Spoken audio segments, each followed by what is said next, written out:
Zaferların zaferdir, her izin şandır.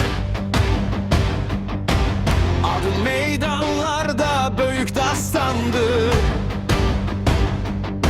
Dünen bir ümidiydin, bugün bir güdret.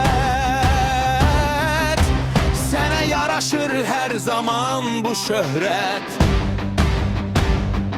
İrəli Qarabağ, tarihi yazdın. Bugünün içinde yeni iz qazdın. Dayanma, davam et, zirveye boylan. Sen hele tarihte çok yazılarsan.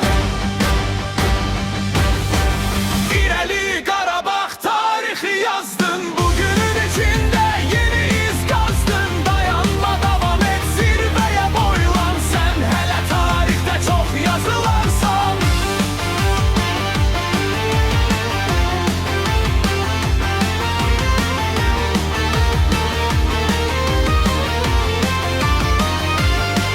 Rəqibin önündə sarsılmaz bir dağ. Sönməyən məşəlsən Ulu Qarabağ. İradən poladdır, inadın təmiz. Səninlə fəxr edir hər birimiz.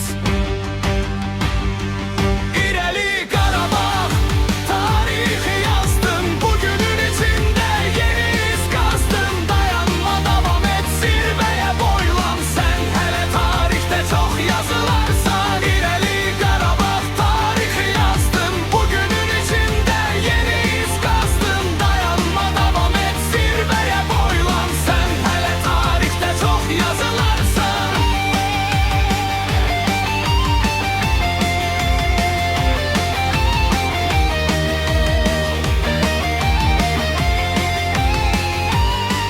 Dünen yazılanlar bir başlangıçtır.